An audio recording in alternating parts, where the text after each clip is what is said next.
Okay, so here's the story that Meltzer tells. So take this with a grain of salt, an ounce of salt, a teaspoon of salt, a pound of salt, whatever you got to do.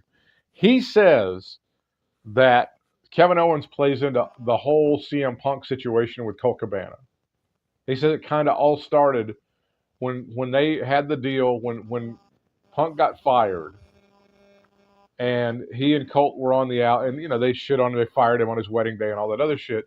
Yeah. He said, he was like, fuck the WWE, and they did the podcast and everything with Colt Cabana, blew up the internet and all that shit. Mm-hmm. What happened was when the WWE came back through town, Colt Cabana decided to have pizza with Sami Zayn and Kevin Owens, and that pissed off CM Punk, and that's what really turned him against, and that was the problem forevermore. That was in Chicago, right? Correct. They were coming through Chicago. That's ironic. And I don't know if somebody said, "Hey, I saw your dipshit friend Colt Cabana out with those guys from WWE. I thought you had some beef with them." Or if Colt offered that himself, it seems to me that's something that Colt would not offer on his own. It seems to me that would be something that he would not tell him on his own, and then CM Punk would find out, and then he would be pissed off about it forever. So there you go. You would think. And you were thinking tonight when they were in the ring doing their little 23 skidoo that maybe Colt Cabana's name would have come up, but I don't know if they didn't say it. Too soon. Well, it's been like many, many years ago. I mean, my God, dude. And trust me, you're talking to two people who would carry a grudge against Colt Cabana from here and to hell and back. There would be no reason for us to ever say, here's something. If I met CM Punk, you would never hear me say, I think you ought to really try to patch things up with Colt. I think the time has come, buddy. Brother, I just don't think that day will ever come with us. But there was more to it than there. I mean, it was I'm having to pay for your lawyer, and then all this other shit. There was all that stuff that went into that. There was a lot there. It was very stupid, man. I don't know what the whole thought process was there. Well, I mean, I'll say this. Phil is paranoid because he grew up with his family situation, and he had people turn on him and shit like that. I think even his own brother turned on him with that wrestling stuff when they first started going, and he's kind of, I don't know if he has abandonment issues is what you would call it, or which is kind of weird because Vincent McMahon had huge abandonment issues, so there may be something there, with the two of them going at it. Those have been well documented by us. Any number of people. I mean, so I'm not sure. I enjoyed their little back and forth. I thought it was. Did you really? It was fun. You didn't like it? Not really. Oh, all right. Okay. Well, no. Just hear me out a second. Sure. I love both those guys, and you know that. Of course. Yeah. I just think that it was just very bland and trite. Okay. Tonight. I mean, I'll give you that it was kind of basic bitch, especially when he kind of goes for he calls him a fat ass, and that's like that was like the cherry on the cake. To be honest with you. I was really going up and down with it, going, okay, I'll give him a little bit. Okay, I'll give him credit here. I'll give him credit there, and then he ends it off with the fatso joke or whatever, and I'm like, all right, I was right the whole time. That was 10 kinds of weak. I'm gonna put your fat ass to sleep. That was like that's beneath somebody who has the mic skills of a Phil Brooks. Yeah, I would say that for sure. I mean, even if it was a scripted thing for him to say, it just came across as just, and when Kevin Owens is talking about the thing about like, well, no, I got a lot of friends that that hate your guts or whatever, and you're kind of like, ooh, do tell, and they don't pay that off. So there it is. I'm getting a message now from canceled wrestling announcer, or rather wrestling writer, Bruce Mitchell. Yes, him. I know. Forever canceled. It said CM Punk had a tricep tear. You get those from steroids. You do. You also get quad tears from time to time, as it turns out. Yeah, that's what's true. So I don't know. Was there? We'll go through the show pretty forensically here in a minute. Was there anything on it that? I mean, I thought it was a fairly okay show. I thought it was a B Yeah. minus kind of a. It was there was some good stuff. It's the old Leonard Maltin. There were parts of the movie I liked and parts of the movie I didn't like at all. I enjoyed seeing Cardona go out there and going toe to toe with Gunther. I thought that was a nice little bit there.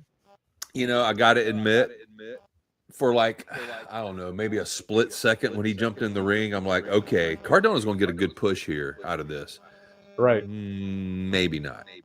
No, this is the shit that's going to drive you crazy. Why isn't Cardona getting the push that Baron Corbin is getting right now? See, that's the shit that'll drive you nuts, right? I mean, in the crowd, man, the crowd, and granted, the crowd, they were Boston. They're a smart crowd, so they know their shit pretty much.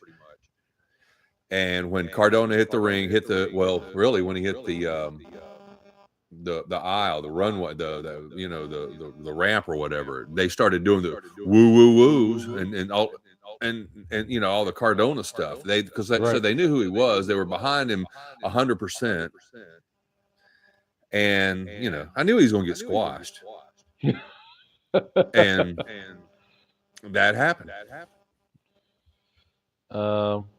Do you want to do the AJ Styles situation? Are we past the point where I'm honestly trying to figure out if we care about this, but it's worth addressing because it was kind of a dust up.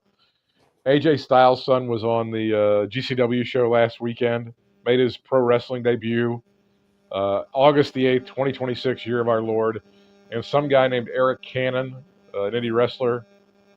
ARIK. Cannon. Thank you. That seems fairly intentional, doesn't it? It seems like it. He made some remarks on the Twitter machine about how AJ Styles' son didn't help set up the ring, and then AJ Styles had to rush to his son's defense and go, "Look, he was hired to wrestle. He wasn't part of the ring crew. He wasn't driving the truck. He wasn't putting the ropes up. He wasn't putting the chairs up." And so there was kind of a kerfuffle about that. I kind of wish, and I understand that's your son. You're protective of your son and all that. But I kind of wish that AJ wouldn't have taken the bait to make this guy famous or whatever. That's my thinking on the whole deal. Yeah. Because all he had to do, when I say he, is that Cannon guy, Eric Cannon, is put that out there. And the debate would just go from there. Everybody would chime in from there. And I'm talking about just normal Twitter readers and stuff. Not like AJ Styles. Maybe wrestlers too. They would throw of course they would throw their 2 cents in. But I didn't really think AJ Styles needed to jump in. And I get the dad thing, but he should have just thought about it for like 2 seconds before he hit that button. Why am I making this guy famous? Why in the world would I make this guy famous? He should know. He should. And the only thing that came to my mind, man, and it comes to mind a lot when stuff like this happens with me. Is it a work? Is this some play up to something? Yeah. I mean, maybe not. But you just don't know. You never know until you know.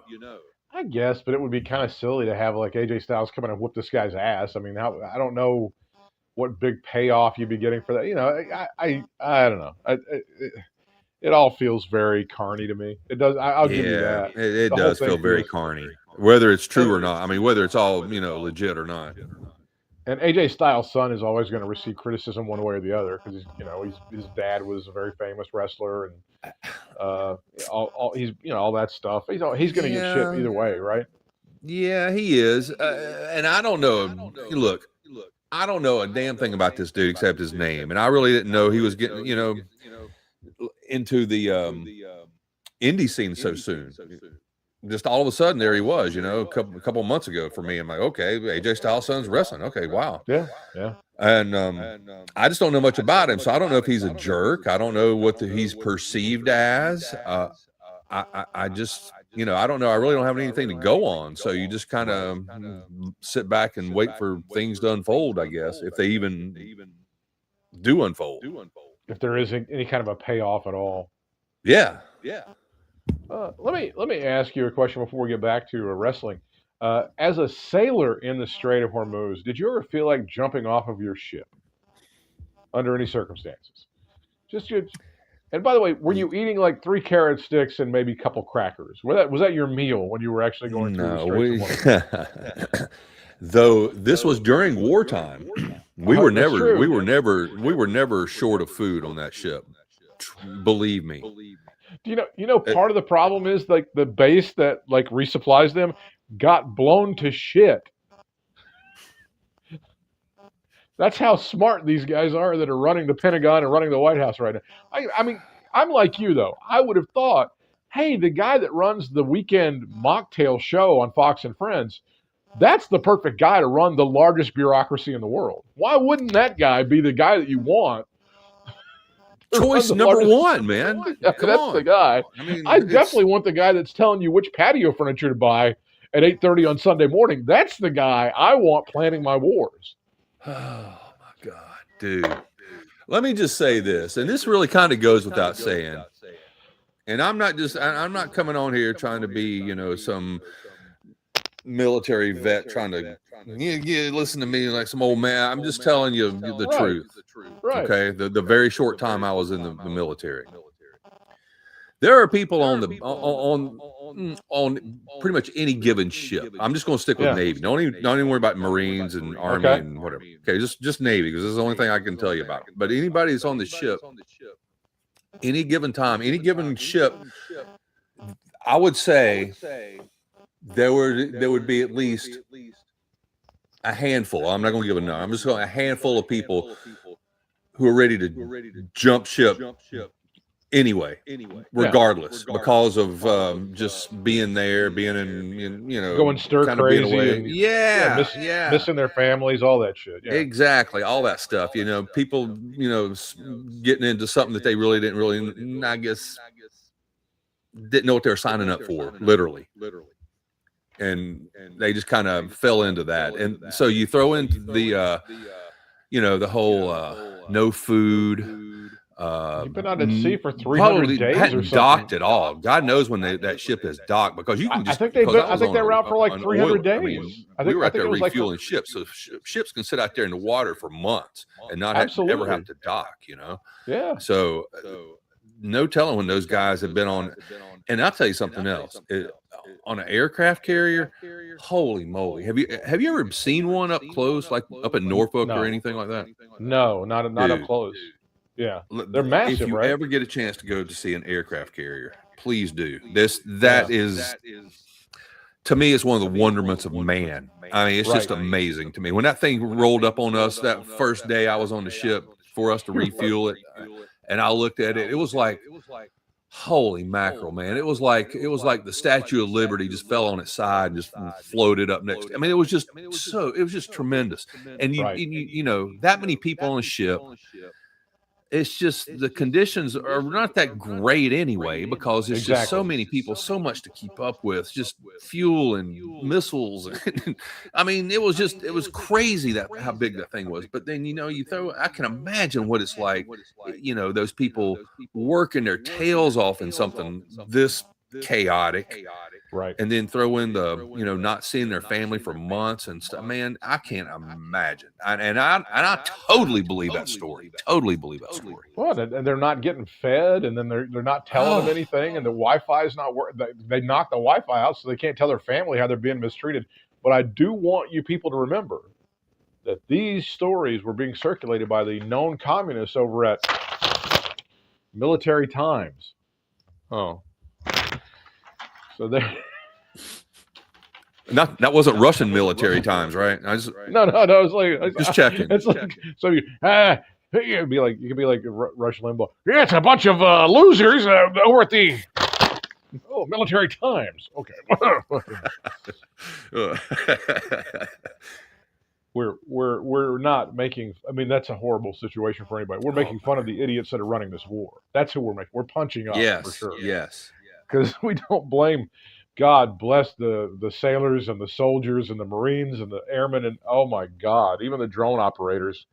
At this point, I can't imagine. I mean, that's just the one ship that we're hearing about. You know, there's others. Gotta be from other ships. You know, gotta be. I mean, it's just what an absolute shit show. What an absolute. I don't know if I want to know. I really don't know if I want to know really what's happening out there. Oh, it's probably like about 10 times worse than, it's probably, now, Ah. since you've been there, it's probably a lot more like what you think, but it's probably 10 times worse than I can imagine.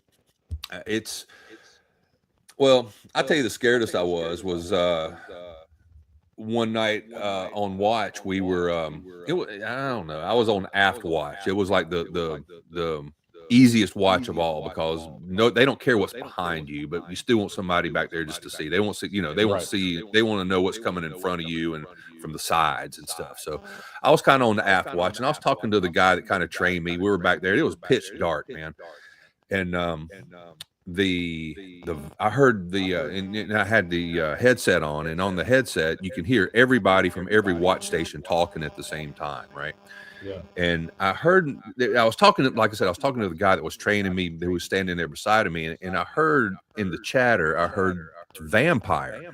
And I'm like, what in the world are they talking? I thought they were just kidding around talking about a movie or something. I didn't, but you're not supposed to do that, of course. But I'm like, of course, vampire. And I looked at my buddy who had been there on the ship for a while. I said, dude, they're talking about a vampire. And his eyes, man, when I said vampire, his eyes got as big around as like 50-cent pieces. And he goes, you know what vampire means? And he didn't get that out of his mouth. And then the sirens went off, the alarms went off for not battle stations, for I can't even think of the word now, but we all had to go to like our place of safety, right? We've been training for. Anytime it happened, we were ready for it, and we went in there. And it was so funny, man. It was like imagine like a custodial closet, I guess. That's about the size, a large custodial closet with about 10 people in there.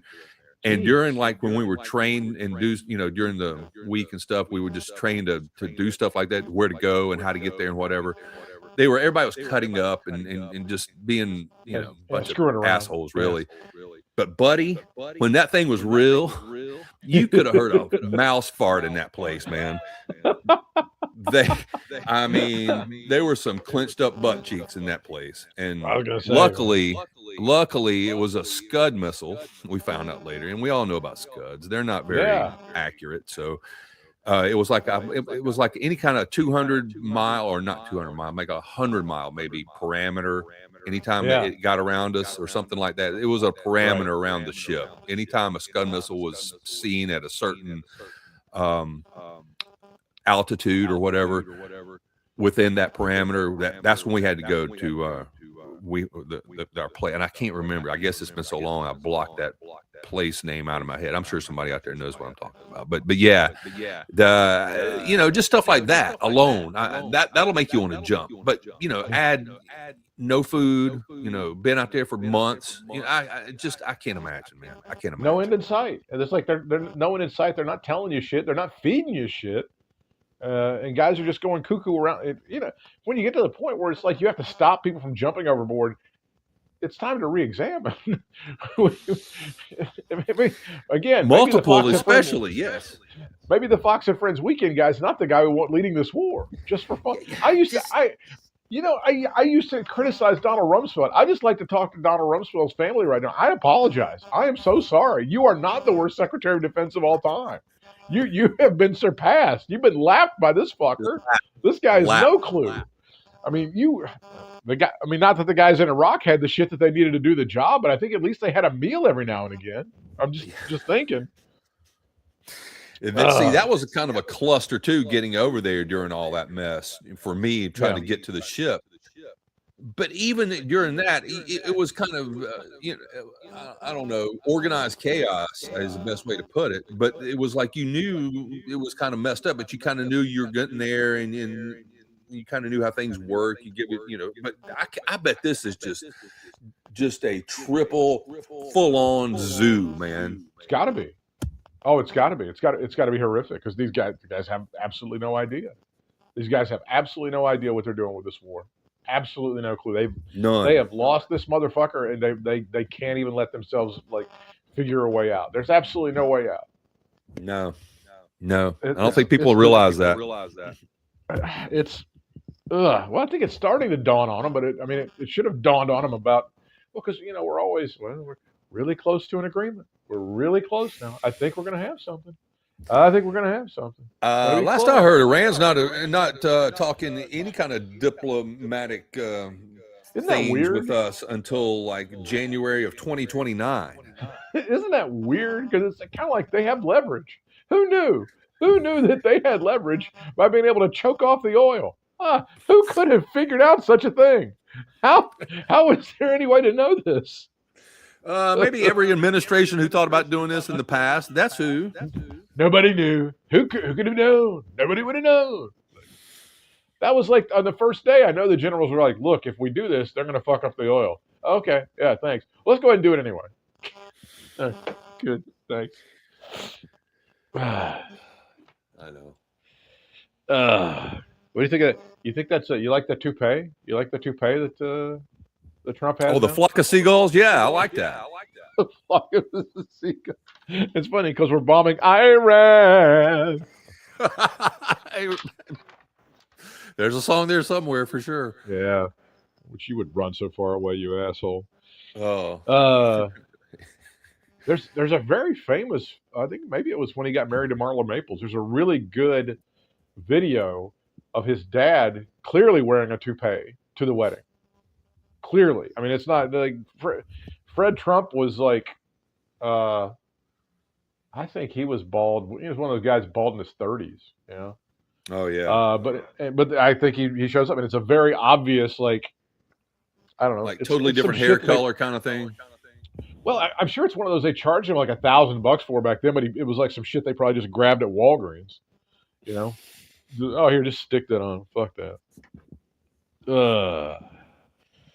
And now back to wrestling. SmackDown from TD Garden Arena in Boston, according to David Meltzer and Brian Alvarez. As of today's edition of the Wrestling Observer newsletter, 7,351 tickets have been distributed for the show. 7,351 tickets. Now, I don't even know if that includes paper. I bet you that includes paper.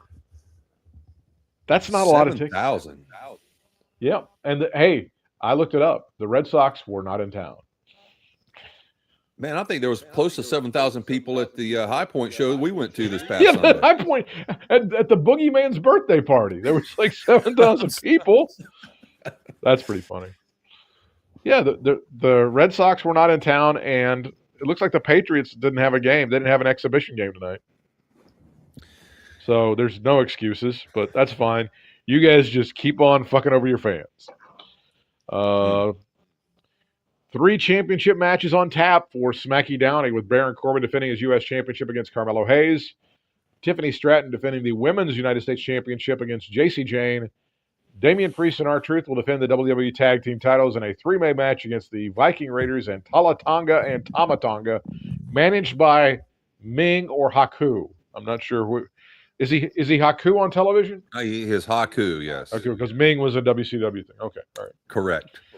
All right, let's see what we got here. SmackDown GM. Oh, Nick fun Aldis. fact. Do people know that I've been in the Tongan death grip by Haku? I don't know if I haven't seen that picture in a half a minute. That's pretty good. Did you show that on Sunday? No. Yeah, I haven't seen that one in a little bit. That's been a little bit ago. You know, and still today, when you see him in the ring with those guys, he could still kick any of their asses. I wouldn't mess with him.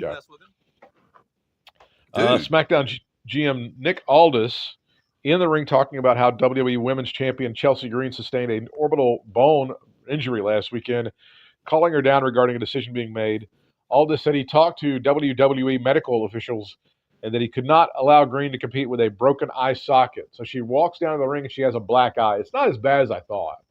I thought it was going to be pretty bad, and they could do the whole mask gimmick with her and stuff, but they decided not to go that way, right? I really didn't think it was as bad as it looked. It must have gotten worse, or they made it look worse, because the picture I saw, like the next day after, what was it, SummerSlam, I guess? Yeah. Or was it Raw? When was it SummerSlam and it happened? I don't know. I saw her. Whenever it was, the day after it happened, it didn't look that bad. No, they may have gimmicked it a little bit. They could have. And she's fucking tough though. She really is tough. Dude, yes. I'm not. I mean, she can't wrestle with it or whatever, but you know, she's fine.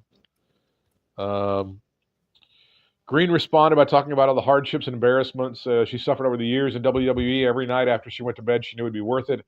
for the moment of becoming the WWE Women's Champion. Green said that Aldis knew how this felt. Green declared until someone took that title off of her, it was hers to keep. I thought you, of all people, would understand that, said Green as she left the ring and her title to Aldis. Just as Green left, Aldis told her to wait. Also, he made there we go. There's the picture if you're watching on the YouTube. The Tongan death grip. And motherfucker, if you hadn't sold that, he would have broken your jaw. You better be lucky that you sold that. Yeah, smiling while he had me in the Tongan death grip. Chelsea Green did reference Mickie James, the wife of Nick Aldis, saying that she's a champion as well. Like your wife understands too. So I thought that was interesting. Yeah. Nice.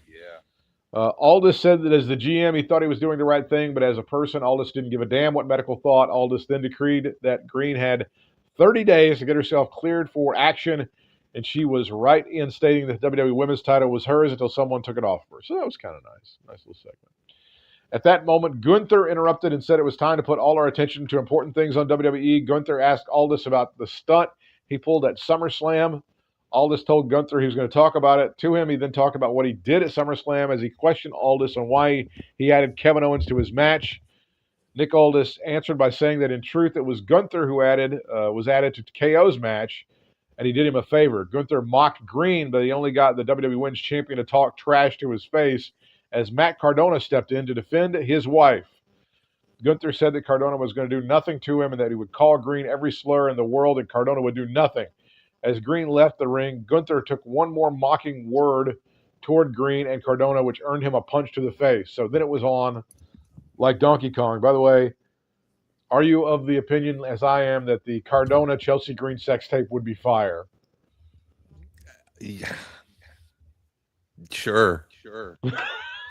Yeah. You're acting like, no, I don't know. I'm really quite a connoisseur when it comes to my porn, and I don't know if that would really be up to my standards. Well, it might not be. It might not be.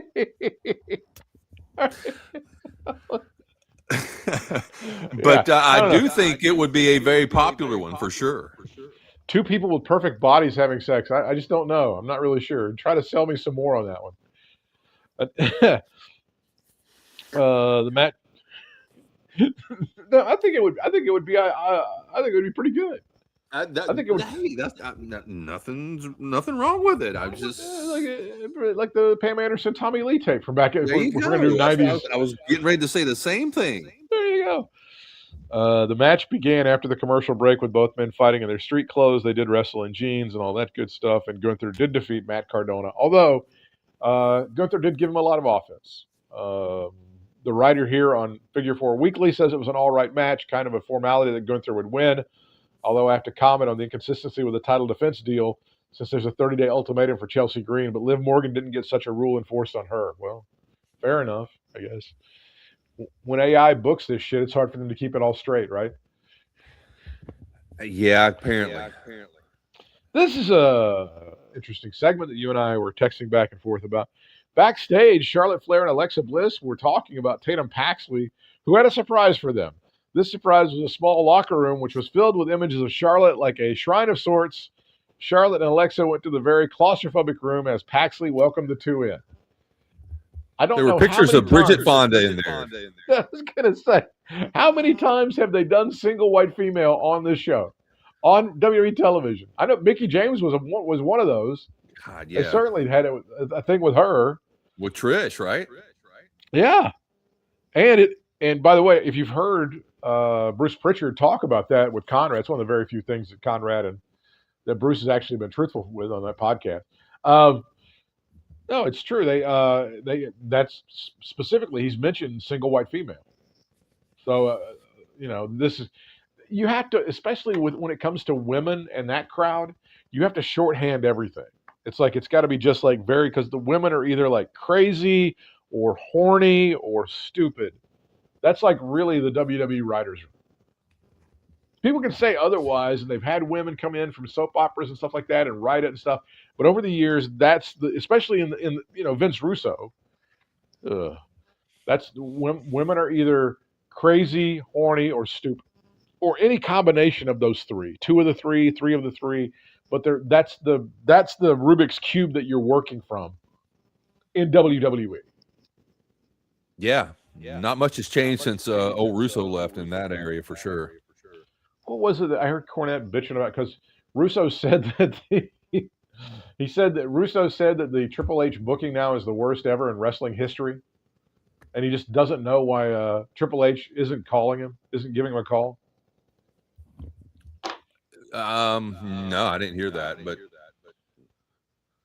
it's pretty shocking that Triple H wouldn't reach out to the head booker of Juggalo Championship Wrestling to try to straighten out WWE storylines, huh? Yeah, I mean, hey, let me go ahead and get with the lawyers. Do you think Violent J or Shaggy 2 Dope are going to be pissed off if we try to reach out and try to steal him? I don't want to have those guys after me in the courtroom.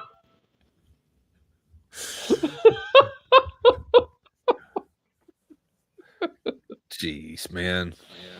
What's your favorite Juggalo song? What's your favorite Shaggy 2 Dope rap? And why is it Eminem ain't nothing but a bitch? Man, I don't know any of their stuff. I couldn't tell you one song. You just told me the one song I know.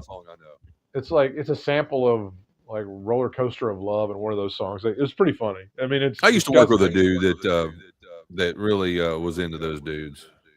Yeah. Did that really just make you change the way you felt about that person? It did. Yeah. I can't. I'm like, okay, I guess. I don't. There aren't that many like people I think that way about. I know they go, oh, I'm a fan of blah blah blah, and you go, oh, I don't know.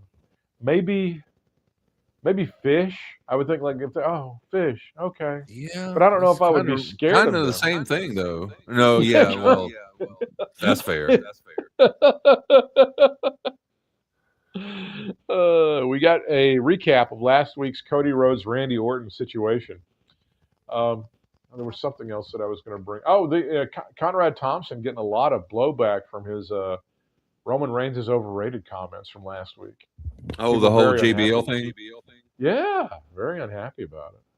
People are unhappy. I thought, to me, when I heard him say it, because I was listening to his stuff and I heard him say that stuff, I thought he made his points pretty well. I don't know if I necessarily agree with all of it, but I thought what he was saying was, I thought it was reasonable. I didn't hear the entire thing. I think I heard like part 1 or part 2, one of the parts of it. I should have gone back to listen to the rest of it, but I never did. But I kind of got the gist of it for sure. Yeah, he kind of said like if Roman Reigns like walked away from WWE television, would it really be something that would be unhelpful or would hurt WWE? And now he did get into a little wrestling promo-y when he said, hey, nothing ever really happened with Roman Reigns until he had Paul Heyman at his side, which is kind of a wrestling promo, kind of that sort of thing. Yeah. But it's also not wrong. It's all, it's not. I don't know why they put him with Paul or put Roman with Paul. I'm assuming to get him over. It's because of the whole Brock. They had to get him over. Say that again. I'm sorry, my earbud fell out. They had to get his ass over. That's why they put him with Paul. Yeah. Okay. Well, I was going to say they had to get him over because he couldn't talk. He wasn't good. He couldn't. And I figured, there was just the whole Brock thing that Brock really couldn't talk, so they had to give him a spokesman, and that's basically what they did with Reigns. And I don't know. You and I don't know. I think when I was listening to Conrad, I think I heard a lot of you and I talking from over the whole last 10 years in that whole thing he was dishing out at JBL. He's channeling it. No, I feel like people forgot how hard it was to get him over. Because for a little while, he was just kind of a Samoan version of John Cena. That's how people saw him. He's a really good-looking guy. He can wrestle okay. He can't really talk worth a shit.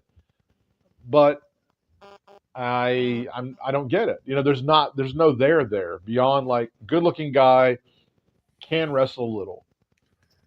Outside of that, I don't care about this guy. Well, exactly, man. And then the one thing that I do recall Conrad telling JBL was the fact of what we have talked about, like I said, a gazillion times going back, I don't know how many years, whenever this started pretty much, was the fact that he never sees anybody wearing Roman Reigns gear anywhere. Yeah. And I still don't. Well, it became something over the last 10 years. But when they were trying, like let's say, pre COVID, no. Pre COVID, back when this guy was supposed to be the guy, when they were pushing the shit out of him and he was not getting over, they were like, oh, he leads the world in merch sales. And you would go out and go, like, I don't see anybody wearing this shirt. I don't even see dudes that are trolling doing it. I swear to God. No. But you bought me a shirt. I've got a Roman Reigns shirt because of courtesy of you. Well, somebody had to wear it. And which was almost half a joke, but that's okay. I still wear it. And I had somebody remark on me one time, and they said acknowledge me or acknowledge him or something like that. It was funny. That's funny. It is. It was kind of cute. We got a recap of last week's Cody Rhodes Randy Orton situation. After that, Rhodes approaching Nick Aldis. I thought this was weird. Hey man, he goes, "Hey man, lock this down. Go ahead and make this match before this gets out of control." I'm like, I don't understand your point, Cody. It doesn't matter. And Aldis goes, "How about this? Sunday night's main event, Sunday, September the 6th on the Peacock. You against Randall K. Orton. How about that?" And he didn't say that's your hometown, but he should have. But that's fine. He did mention Atlanta, but he didn't say it was his hometown. Is what happened, I think. It's going to be in the Georgia Dome. You and Goldberg. No, it's not. But it is. Tommy Young is referee. Tommy Young would be goddamn. That'd be hot. Tommy Young's the fucking best. So they're doing. Yeah, it's weird. They're doing a Sunday night's main event. Yeah, I noticed that. Is that just the night before Labor Day? Is that the point for that? 6. Yeah, I think it is. That's it. That's exactly what it is. Night before Labor Day. Because there's going to be college football on that night. Oh yeah. So they're going head to head, kind of with college football. I'm thinking it's a pretty big game too, if I'm not mistaken. Yeah, they're putting something up in prime time. Not nearly as big as that huge TCU UNC matchup from last. Nothing's going to top that one, my man. That was perhaps the greatest matchup in our sport's great history.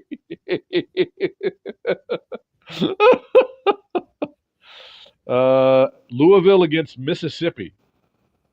Okay. Louisville in an ACC-SEC matchup, and also on NBC, Wisconsin against the University of Notre Dame. Okay. The team that is all but guaranteed to have a spot in the playoffs. The University of Notre Dame Fighting Irish. Yes. The independents that they are. If they would have just been in a conference, I'm just going to say this, one of the funniest storylines. I've been doing some stuff. We've been talking about it with R.L. Bynum on the Tar Heel Tribune at tarheeltribune.com. And we've been talking about ACC football and shit like that. One of the funniest storylines in the ACC is that Duke is absolutely getting no credit and no respect for winning the ACC championship last year. It's the funniest thing. They are getting it is almost like a wrestling storyline that they are getting absolutely no respect and no shine and no credit for winning the ACC championship. Well, honestly, that kind of started right after it happened. It did. It was almost immediately there, and it's gone on. Weird. And then the University of Miami just came and just picked off all their best pieces. We'll take that. We'll take that. We'll take that. I find it to be, and I'm not even doing a Schadenfreude thing on Duke on this one because I dislike Duke a lot, but I just think that's kind of funny. It reminds me of the storyline that time because you and I talked about it when Dolph Ziggler at Survivor Series ended up kicking ass and winning at Survivor Series, and then it did him absolutely no good, zero good, right? Oh, just for nothing. Yeah, it was all for naught. Or if I had to go back to 2001 when Kurt Angle ends up turning, and I think Kurt Angle was the one that ended up winning the Survivor Series over the ECW and WCW gang there, led by Paul Heyman and Stephanie McMahon. And then Kurt Angle gets absolutely no credit and no love for winning that and saving the WWE. I thought it's kind of like that sort of storyline to me. Yeah. But I mean, I also think it should be motivating for Duke. Duke should be like, well, we get no credit at all, so fuck them. We'll go out and play with a chip on our shoulder. Fine. I got to tell you though, man, I do like me some Manny Diaz. He's a great coach. Oh my lord, he's a good coach. He's the best coach they've had there. Dude. He's a great. Yeah, I would never in any way, shape, or form deny that guy. He's got his shit together. That's why I was like kind of shitty for them for his old university to let go. We'll take that. We'll take that. We'll take and just pick him clean. It was a little ironic, I guess. Yeah. And now back to wrestling. Sami Zayn then appeared and went into hysterics about Rhodes and Aldis. Rhodes wasn't going to have any of it. He told Zayn he didn't owe him anything and then challenged him to do something about it. Zayn said that he did something that nobody was able to do, pin Cody in the middle of the ring, clean as a whistle. Yeah, and you kept that title for all of 9 days. Way to go, Sammy. That was in Saudi Arabia, right? That was in Saudi Arabia. As it turns out, that was in Saudi Arabia. Very good memory, sir. Yeah. Zayn whined that he couldn't fight because he was hurt. Aldis sweetened the deal by saying he'd get the winner of next week's Kevin Owens versus CM Punk title match in Toronto, Ontario. Men's United States Championship, Baron Corbin versus Carmelo Hayes. Match was okay. Carmelo's good. Baron, I don't know. I don't know, man. I get kind of tired of seeing the hometown guys getting buried. Oh, but that's I know. When I get stoned and go all night long, it's just family tradition. Well, still, it's just No. drives me nuts. Kevin Owens and CM Punk go face to face. This is the thing that we talked about earlier, and he ends up calling him fat. And it's fine. But you did think maybe they were going to say something about Scott Colton at some point there. Well, there's still time, right? I guess. I mean, that would be kind of the ultimate weird. Like if they gave permission and they said, "Hey," they said to Phil, they go, "We kind of need this for the rivalry. We kind of need this for the match or something." I bet he could say it without saying his name. There would be a way to do it. Yeah, there would be a way to do it. Because to be honest, man, honestly, if you think about it, even if you don't say his name, or even if you do say his name, how many people are really going to know what they're referring to, except for the people that keep up with this shit, It's interesting because, like, when Punk did the pipe bomb and all that stuff, I think maybe more people knew about Colt Cabana on WWE television then than they do now. I think he's been forgotten in all those years. Oh, yeah. Well, that was when he was, like, kind of a hot commodity, really, you know?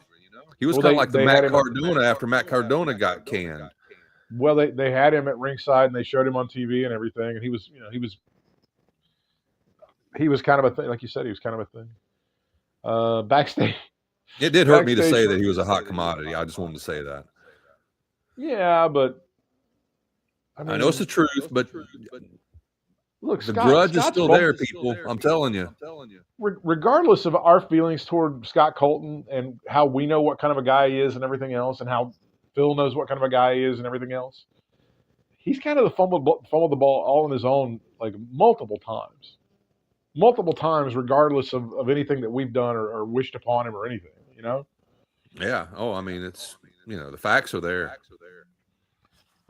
Backstage, Finn Balor told Gunther he was ready to show him who he really was. As he appeared, he was going to challenge him to a match. Tag Team Championship triple threat, R-Truth and Damian Priest versus the War Raiders versus the MFTs. And the MFTs end up winning, and they are your new champions. There you go. What does MFT stand for? I was going to ask you. I thought that was a solo thing.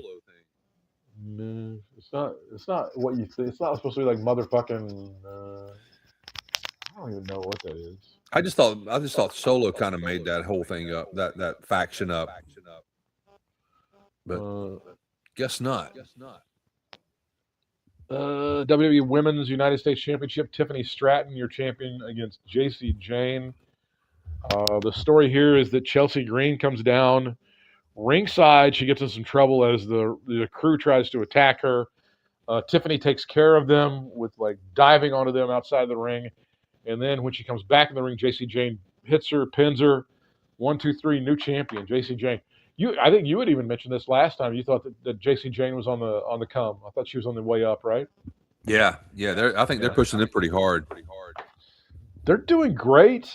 I don't have any real problem with that because I think they're rocking and rolling. I just don't like that they've kind of pushed like Kiana James back to the back burner. You know? Yeah, what's up with that? I I'm not don't sure what's know. going on with that. Is she hurt or something? I haven't I'm read not anything about her sure. being hurt. She's killing it on social media, as always happens when these things. But I thought Kiana James was like getting some major push and some major play from these people. You know what I'm saying? I thought she was like taking the leap over Julia almost there. I Right agree. before they yanked her. I agree. Cody Rhodes versus Sami Zayn. They brawled, and then Randall K. Orton comes in and they brawl, and no match. No match. That was kind of I didn't. Yeah, That was all right. Anticlimactic. Yeah, Anticlimactic to say the least. Very much. So that was SmackDown, and then we're, as the Night Ranger would say, we're motoring. That is interesting. That is interesting that they decided to go with Saturday night's main event on Sunday night before Labor Day. Well, I guess you're kind of into football season now, and Saturday nights you're going to have football the rest of the way. Well, it makes sense. I remember like this is funny. I know that's like I know the Friday night of that weekend is one of the least watched nights of primetime television of the entire year, if not like the least watched night of primetime television. Because I know when CBS fired Dan Rather, they did the Dan Rather tribute like on Friday night at 10 o'clock on Labor Day weekend. So it was like the ultimate fuck you to him. Like, I see you, buddy. I don't know why you people are being so mean to me. I've done so many things to you over the years. I've covered hurricanes and all kinds of shit. Why do I have to have a primetime special that nobody's going to watch? You bastards. Kiss my ass. Oh, Dan getting serious. Sorry. Sometimes the heat gets real. Sometimes the work becomes a shoot. Mr. Rather, I will say I really enjoy your all your interviews with all the musical legends. What is this now? Who the fuck decided this guy?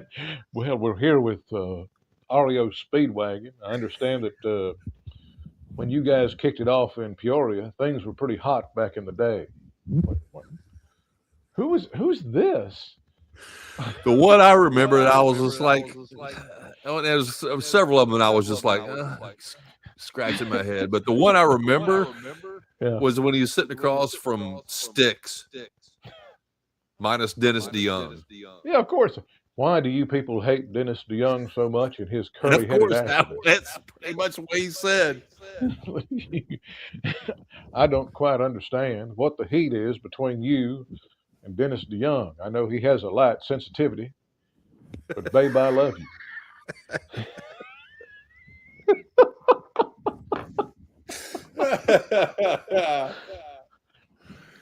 We're here with 38 Special. Now, which one of y'all is the brother of Mr. Van Zandt? That's me right here, sir.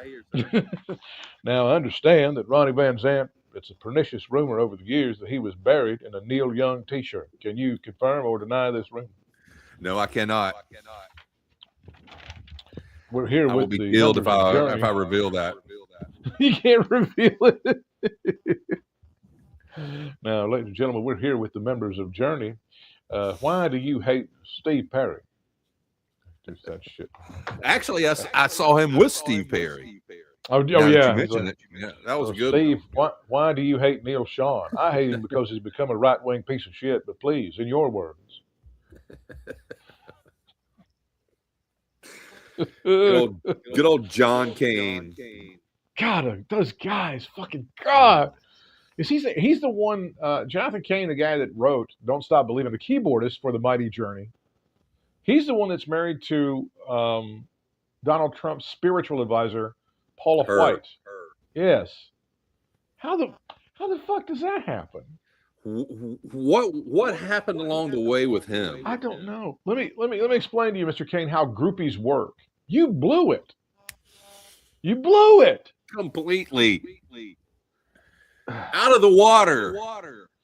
That's just dumb. Yeah, but I don't, because I know, here's what happened. When they fired Dan Rather from CBS News, that's when Mark Cuban had HDNet. He's like, well, just come over here and do whatever you want. And when he did a lot of really good, excellent, like news reporting, nobody saw it, but it was really good, excellent news. And then because within about 5 seconds after Mark Cuban going, wow, high definition, every channel was in high definition. So you lost your advantage, right? It's like, it's like when Blimpies toasted the subs, you know? Yep. Forget about it. And then all of a sudden, Subway went, oh, we have ovens now. Fuck. Damn it. God. We were so close. Why didn't we patent that? Ah! You mean they can apply heat to bread too? Ah! Wish somebody would have told me that. Who saw it coming? God damn. Now, see, that does sound like some AI shit from like that happened back in the day. Like that sounds like something AI would tell you today. Why don't you toast your bread? And then all of a sudden, everybody toasts the bread. You're like, oh, fuck you, AI. But no, that happened 30 years ago. Which tells me that AI has been around for a while. That's what I was going to say. AI has been around longer than we know. So Mark Cuban goes, here, Dan Rather, one of the greatest journalists of all time, you go on my channel and you just do wacky shit. But then all of a sudden it turned into, let me talk to rock stars that can barely walk. You know, and I don't know what that is. I just don't know what that is. I don't know why. I don't know. Little odd. He became like the senior citizen Eddie Trunk or something over a period of time. And I don't know what it is. Oh, that's so true. Talking with Mark Farmer of Grand Funk Railroad, this lyric, booze and women get me right. Is that correct, Mark?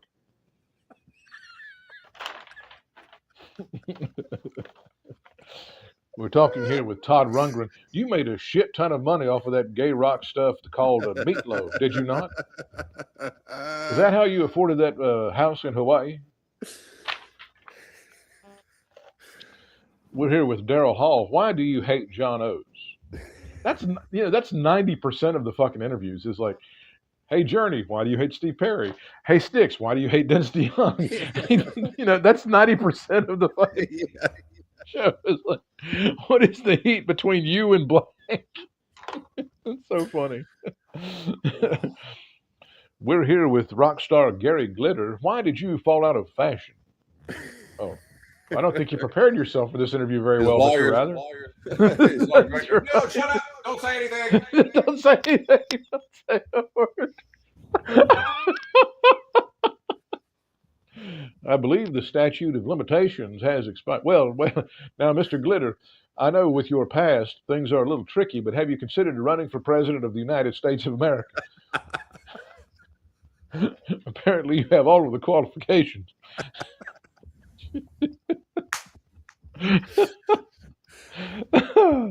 Background, smackground. Allegedly. Allegedly. Dark Side of the Ring. Did you see the Paul Orndorff one? I did. What'd you think of the Paul? I thought it was a pretty good one. I was shocked, man. I knew that his, I guess his downfall, if you want to call it that, down toward his failing health, I guess, toward the end. I kind of knew about that, but I didn't really know about what led into it and all the other things. So, and honestly, I was like, gosh, I can't imagine this being a dark side of the ring. But it's right up there with any of the rest of them. This is dark as anything, I thought especially learning that he grew up so rough, Yeah. His dad was an alcoholic and all that abuse. Well, he kind of had that gruff kind of personality to him. He did, yeah. Which is why, that's why Vader should have never. Maybe if Vader would have gotten the Iggy on that, he wouldn't have tried to get up in his face. He was one of those guys that was legitimately could kick your ass. Obviously and they showed it pretty clearly on television when that arm started to atrophy from the nerve damage. He couldn't really do anything about it. But he still, he was an ass kicking son of a bitch. I wouldn't mess with him. No. When I was a kid, the first time I saw him was with Jimmy Snuka, and they were the tag team champs at Right. Mid-Atlantic. And I remember when he turned heel, I was scared as shit of him. He's just one of those dudes that seems so real, man. I'm trying to think of who I was scared of as a kid. I think when I saw Abdullah, when they did that shit with Abdullah, he was grinding the fuck out of Wahoo's face, and yeah, that's a whole nother level. I guess I'm talking about not like in that fashion, but somebody that seems like they're true to their word, kind of, Oh yeah, no. If I would have gone to the shows, I would have been scared as shit of Blackjack if I would have gone to the shows. Oh yeah, there you go. There's another one. I would be like, I'm not fucking with that guy. I'm gonna go hide behind Dad for a moment. Yeah, Oxbaker. Oxbaker was scary. Brute Bernard was another one I thought was kind of scary. My dad loved Brute Bernard. He would laugh at Brute Bernard walking around the ring doing that little. But Oxbaker, he could stop your heart. Oh my god. One punch. Didn't he like legitimately kill somebody twice or something? I can't remember how that I think that's what the word is. We always thought it was funny, like in college we were talking about wrestling, going, what if he like keeps like pounding the guy and he's unable to start his heart again? He's like, oh shit! And he's trying to hit him like all over, like Fonzie, trying to just hit him all over his chest. Get him on the... Shit. Oh well. All right, fans, back in a moment. Sorry about that dead guy. Could have been George South. George South, he could have just stopped his heart. It would have been. We would have never known the great George South. Like a generation of great wrestlers would not have been able to be trained by George South because Oxbaker would have just stopped his heart. Oh god! I think I may have seen that live at the on WCW that time when Orndorff got hurt really badly. Oh yeah. And they carted him off. That looked awfully familiar. Yeah. They said Dick Slater was another guy that was That's another one I was scared of. Yes. They said Dick Slater was another. There's a story about him. Oh, Outlaw Ron Bass was another one too. Well, you got a point. This is a big guy too. Fucking Ron Bass was a big dude. Had that People mustache. Don't appreciate him. Angelo King Kong Mosca. Now there's a that guy's huge. His name just scared me. See, Angelo Mosca Jr. was sort of the Roman Reigns of his time. I don't even know if Paul Heyman would have been able to get over Angelo Mosca Jr. I don't know, dude. I would say Angelo Mosca Jr. is kind of along the Eric Watts level. That was just like, we love our wrestling here in the Carolinas. Like, we'll give anybody a chance, but after a couple weeks, it's like, what the fuck is this guy? What are we doing with him? I don't understand. I'm not fine. Honestly, I think the Italian Stallion was more over than Angelo Mosca Jr.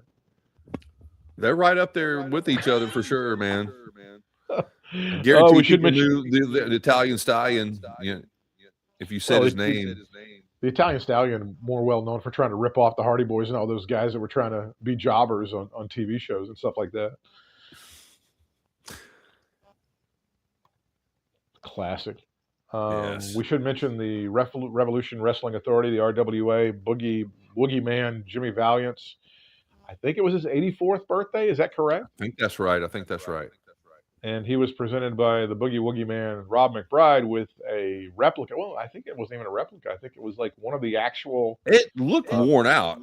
It did. It was one of the original Mid-Atlantic TV titles from back in the day.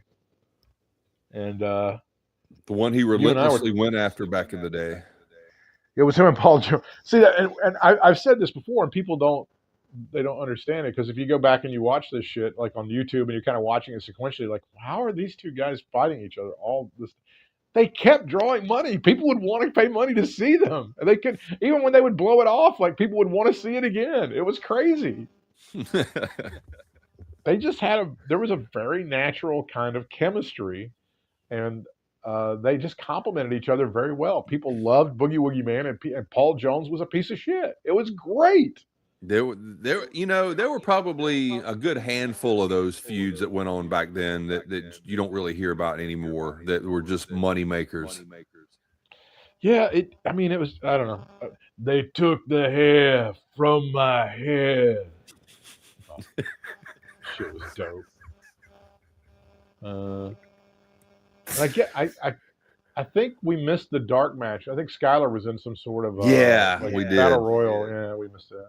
Skyler was there, but we didn't see him work. And I like to see John every time I see him, but I don't see him. And I didn't. It was good, but I'm glad he won, and he's got some sort of title. I'm not sure, but I think so. Yeah. it was another fun show. Luke Gallows. Love that. I love RWA, man. Oh, they put on such great shows. Julian is like one of the most. I don't.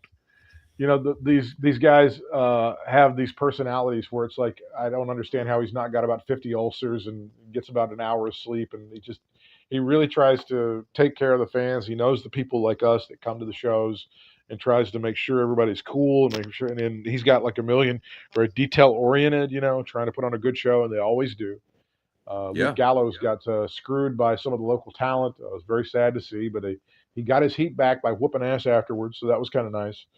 And well, I mean, and to get some of the names he gets to come in there like he does, for something like this, And we got Luke Gallows' son very early in his career, so that was kind of nice. Yes.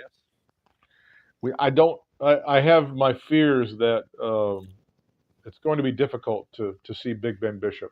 I don't know if Big Trouble Ben Bishop's going to be back that much because I feel like he's getting interest from elsewhere. Yeah. Which I think Julian knew that was going. Yeah, Julian kind of knew that was going to happen. I think. Yeah. But he going to put a marker down him. He still got the belt, and if we do business the right way, the kid's got to come back and drop it. That's all I'm saying. I'm wondering how long that he's going to be able to hang on to that Rick Reeves dude. Well, he's a hell of a baby face. He really and truly is. He and Chase Emery are really fun. They really fun tag team, and they really are over. That was a big reaction they got when they won the championship. Oh, and the girls that wanted the photographs after that? Absolutely. Amazing. That guy's over, man. That guy's over. All right, any closing thoughts on another award-winning episode of Katie Vick is Alive? No, not really. I did the one thing I did go back and watch this week in Mid-Atlantic, like I do at least once a week, just some random something that I try to bring back some memories, was the heel turn of Bad News Brown. Ooh, that's going back a ways. That's so very obscure, but it's just something that pops up. I'll just go through some stuff and see the clip and the title of it. I'm like, well, let's watch this. I don't really remember this. And so I did. And let me ask you this, man. Okay. This is a little off subject, but kind of in the same, I don't know, in the 80s. I don't know exactly when it came out. What do you remember about the Western States Heritage Belt? It's one of those things that just popped up. My recollection was that it had something to do with Kansas City as a kid. I was like, it's something to do with that. I don't know what it means. I don't know who holds it. I don't know what you have to do to hold it. I don't know if there's different rules for this thing, but it would just it would come in, and then I felt like it would go away, and then it would kind of come back. That's how that's my memory, which is probably pretty faulty. Yeah, I was the same way. I really didn't know much about it, and you may know a little bit more about it really than I did. But the only thing that I remembered about this, I always associated that belt with Barry Windham. Yeah. I mean, I really didn't know why exactly, and then I went back and looked, and there were only two champions: Barry Windham and Larry Zbyszko. That's wild. And I want to say it originated from like the Mid-South area or something. I would have sworn that like Ron Bass or somebody would have won that at some point. It was only around for 2 years, and at least in Mid-Atlantic, they only kept it for like 2 years. That to me sort of it's on par to me with the brass knuckles thing that they would bring in from time to time. The brass knuckles championship that they would have. Yes. It would just kind of float in for a minute and then it would go away. and then that was weird. Kind of like Harley Race. Yeah. and everybody who talks about that Kansas City territory always shits on it so hard. And I think Flair was like, there weren't, the women sucked and the pay sucked. So if you get those two things, I mean, 0 for 2 as far as Flair's concerned. So it's going to be. And I know that they were like, if you got sent down to the minors in Mid-Atlantic there for a while, that's where you were going. As you were going to Kansas City, it was like, oh fuck. And it's, Kansas City, here I come. I don't know what their loop was. I don't know if they ran Kemper as like their big shows, but that territory, I've never heard anybody go, wow, what a great territory. And the wrestling was so good, and I learned so much there. I've never heard any of that about Kansas City. There are like a handful of dudes, pretty popular guys and good wrestlers that come from Kansas City, like the Ortons and. Well, if you got trained in that era and you were trained by Harley, you were going to be pretty good. But I think that's again a pretty finite, number. Yeah. But it's weird. History. I don't want to say, because St. Louis was the dominant place. That's where shit mattered. That's where the office was. That's where they had really good TV. That's where you could make some money. And Kansas City kind of was like this redheaded stepchild kind of thing. That's my that's what I think. That's the impression that I've been given. Yeah, I've never really thought about it like that, but you're probably exactly right. I just never really gave it much thought, but I always kind of just thought of Kansas City as kind of like a Memphis, just not really known for like the wrestling like Memphis is, but just kind of the fans and kind of the way it is around here. I never really thought about it not being like the redheaded stepchild, but I guess it kind of is if you put it all like that. All right, buddy. We'll wrap it up here. Bryant is available for your dining and dancing pleasure on the social media. Stanley Jackson 23 on TikTok. They're the Twos, THEYRE. They're the Twos on Blue Sky and on Threads on Instagram. He is Dad of Stanley, DADOFSTANLEY. I am Real Britt Whitmire on Threads and Instagram, and also on Blue Sky. It's Britt Whitmire, BRITTWHITMIRE. Appreciate your support as always. Till next time, fans. We'll see you ringside.